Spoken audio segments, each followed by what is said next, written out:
እንኳን ደህና መጣችሁ ወደ ስቶክሆልም ስዊድን ላሊበላ ሬስቶራንት። ጥሩ ጊዜ ይኖራችኋል። እዚህ ስቶክሆልም ላይ ከመጣችሁ በላሊበላ ሬስቶራንት ጥሩ የኢትዮጵያ ምግብ ታገኛላችሁ። Mic check, mic check, and we're rolling.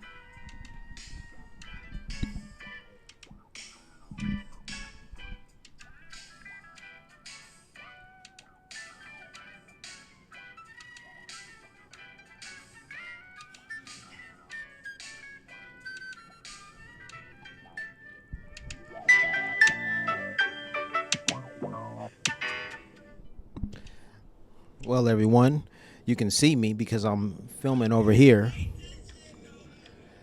I'm listening to The Coup, Oakland's own Boots Riley and The Coup.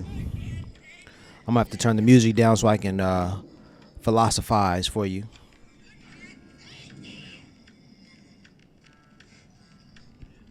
Philosophizing over a Cuban Monte Cristo, some cool music from Oakland, some Oakland music, a Cuban cigar, and some spiced rum and Coke over here on this day. What is this? The 12th day? No, this is the 11th. The 11th day of the month of May. In the year of our Lord 2022. I'm repping the Crenshaw. I'm repping the Nipsey Marathon clothing brand. You dig?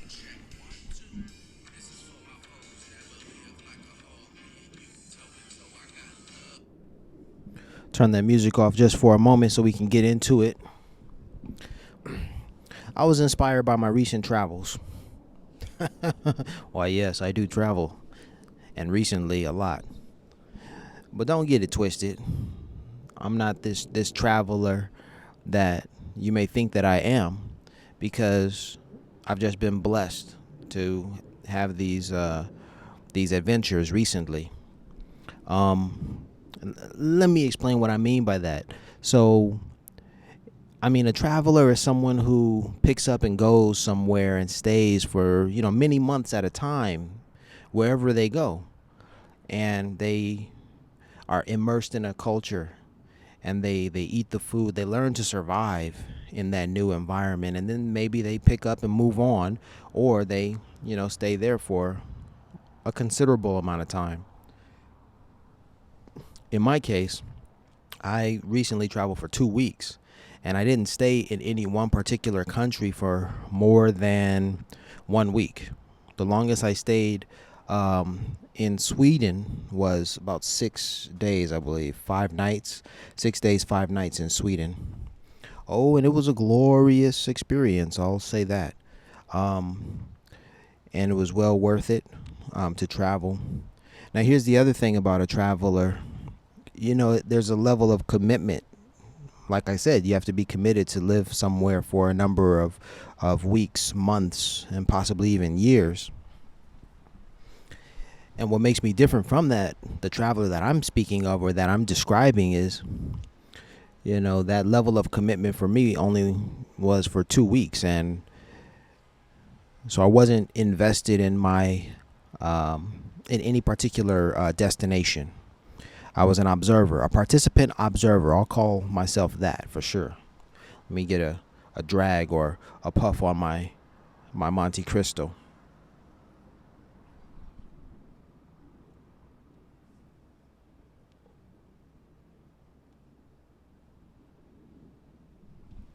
You have to keep it lit, you dig? Now, someone who just picks up and goes on a trip, well, yes, in one sense, they are a traveler. And yes, I am a traveler, but there are levels to the travel game, is what I'm trying to express here. And for my most recent travels of the last 2 weeks, I really wasn't the top tier traveler. I was a bottom tier traveler, just interacting with interaction with the people. My interaction with the people of the countries I traveled to was very limited. And being a traveler, the top tier traveler, is one who really is immersed and really, interacts with the people, interacts with their food. I'll give you an example. I was in Sweden and I went to McDonald's. I went to, and going to McDonald's for an American is typical. And I'm actually ashamed of the fact that I did it, but I'm also grateful that I did it because the menus around the world at McDonald's are different. And going into a McDonald's is an experience, and it is one that any traveler should embark on or enjoy, But as far as, what you eat when you travel, you definitely want to try the local foods. That's what Anthony Bourdain's channel was all about. That's what Andrew Zimmern's channel is all about. You dig? Let me get another puff off this.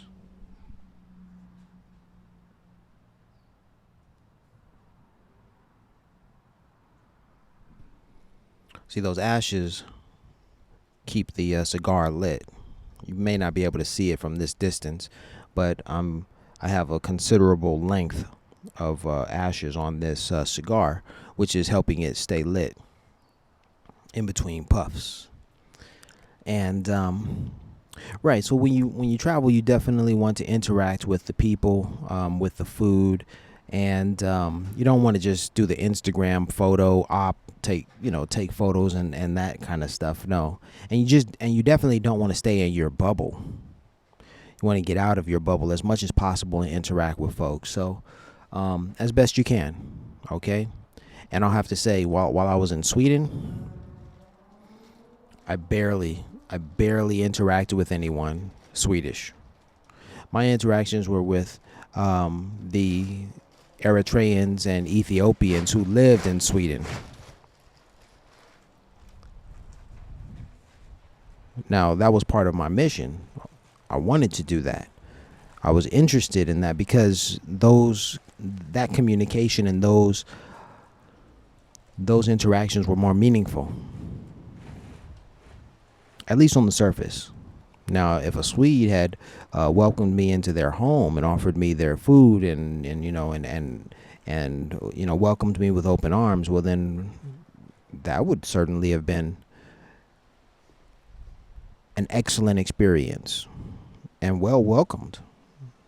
I'm not saying that I went to Sweden only to interact with the Eritreans and Ethiopians. No, not at all. Part of my mission was to interact with the Ethiopians and Eritreans there to get a sense of them, a sense of the diaspora, figure out where is their mind, where are they focused, what do they think about, what do they feel.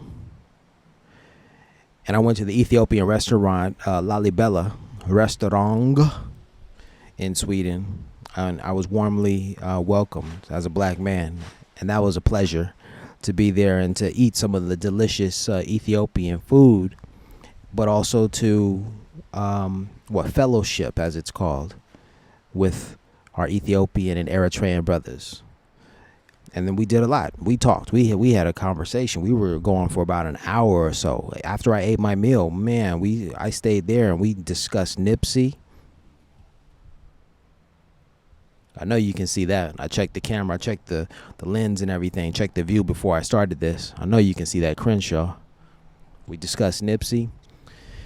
And that made the experience of being in Sweden sweeter. Sweet.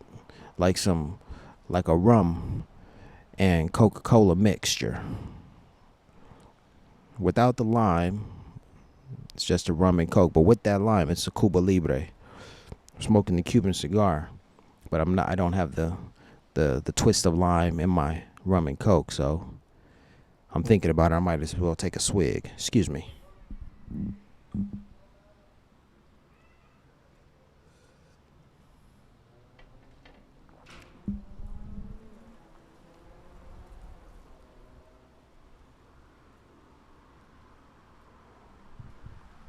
Oh, yeah.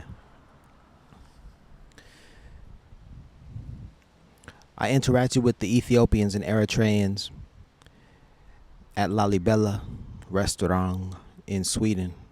It was a sweet experience. The discussion, the topics were well received, were well.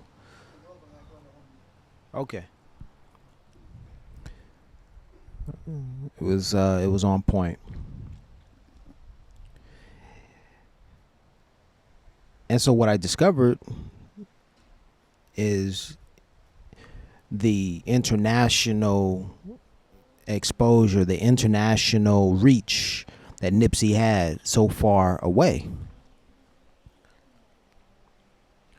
I was at the Nobel Peace Prize Museum, and I asked the young Eritrean woman who I thought was Ethiopian. So I had made a purchase, and at the end of my purchase, I thanked her, but I assumed that she was Ethiopian, and so I said to her, thank you, in Amharic. I said, Amisegenalo.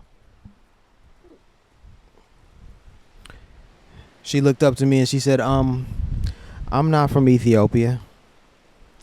I'm Eritrean. I said, oh. I said, well, please forgive me.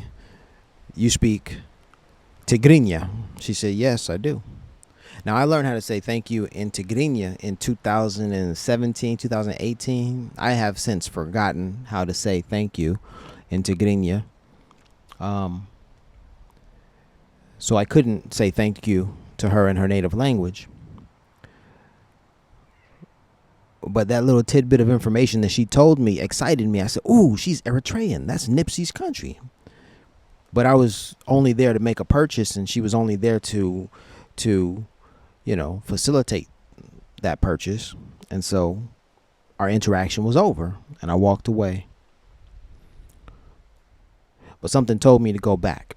I said, I'm going to go back. I'm going to talk with her, especially when the crowd dies down, when the line dies down, when the shop is less busy. This was the museum shop at the Nobel Peace Prize Museum.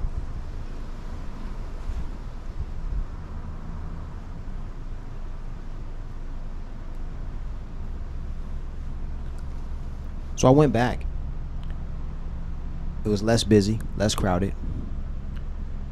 And I showed her my green and white sweatshirt with Crenshaw on it. I said, I'm from California. You told me you're Eritrean. I said, I want to know, did you know Nipsey? And she was like, of course I do Nipsey. I was like, oh, okay, that's what's up. I just checking, just trying to break the ice. I was like, so tell me, what did Nipsey mean to you? And she was like, Nipsey meant everything. Nipsey was an Eritrean in America, and his success was a success for all Eritrean people. And I was like, yes, speak on that. I said to her, Nipsey's success was not only an Eritrean success, but it was also an American black success. She said, oh, how so? I said, Nipsey was half Eritrean and half American black. American black by way of her, I believe, his mother's part Creole. She's black and Creole, and then Eritrean through his father. So matrilineal DNA established him as a black man, American black man. Patrilineal DNA established Nipsey as a Eritrean. And so I made that comment, and I said, you see, Nipsey was a unifying force, because you as an Eritrean and I as an American black man, we are vibing because we have a point of reference that we share in Nipsey. She was like, right. And then I said, what more did Nipsey mean to you, to all of us? And she said, Nipsey's success showed that it was possible for an Eritrean to be successful in America, because America basically is the great proving ground. It's like they say, if you can make it in New York, you can make it anywhere. Well, if you can make it in America, then you can make it anywhere. Okay? So she and I vibed for a moment, and then she said, I forgot what led up to her saying this, but she said, something, because we are all African. And I said, boom, for real. There it is. That's one of those ideas that is not promoted in schools or in many places. But that is the premise of all of this. We are all African. We come from Africa. There's not a human being on the planet who is not African. And with that said, I was satisfied with our interaction. I was like, sister, you know what it is. All right. And she appreciated me, because I showed her my sweatshirt. And then her Swedish manager or whomever came out from the back, and because we were talking, he was a little concerned, like, why are they talking?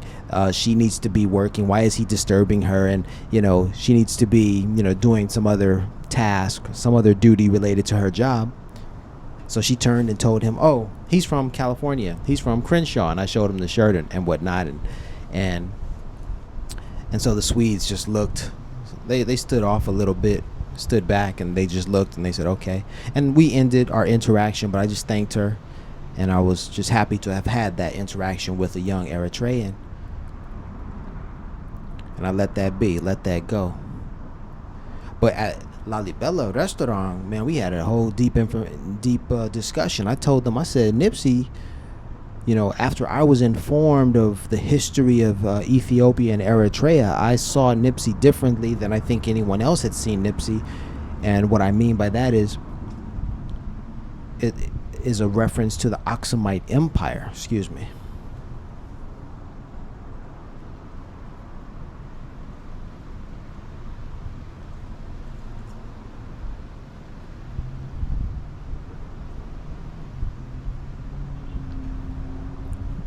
My cigar was about to go out, so I'm gonna quickly finish what I'm saying here. I spoke with the Eritreans and the Ethiopians at the Lalibela Restaurant, and I said Nipsey was an Aksumite descendant. And then when they heard that, their eyes lit up, and they were like, yes, brother, that's right. They said, okay, keep going, we're listening. I said, he wasn't an American black man. He wasn't an Eritrean. He wasn't an Ethiopian. Okay? You see, what I was saying there is that, these today modern geopolitical lines that divide us didn't exist thousands of years ago when the Aksumite Empire reigned supreme over the area of Ethiopia, Eritrea, possibly Djibouti, Somalia, definitely Saudi Arabia, and definitely Yemen. So across the Red Sea, all of that territory was part of the Aksumite Empire under the command, under the lead of none other than the Queen of Sheba, or Makeda. You're learning today, huh? And so, we had a deep discussion. And I had a great time, with the Ethiopians and Eritreans in Sweden. So back to the idea about being a traveler. My cigar is out. You want to interact with the people. But in my case, being a black man in Sweden, I found that my place was not so much with the Swedes. I didn't find my place with the Swedes, but I found my place with the Ethiopians and Eritreans. But hey, even when I was in Saudi Arabia, I didn't find my place among the Saudis. I found my place among the Ethiopians and Eritreans. And that is to say, I found myself among the Africans. All right, so that's all I'm gonna say. This video has gone pretty long, and I just wanted to express myself. There's so much more that I want to say, so I'm going to get this cigar relit, pour a little bit more libation. We're going to keep this rolling. I hope you're enjoying, and I hope you're learning something here. All right, peace and blessings. Come on back for the second part of this. Peace.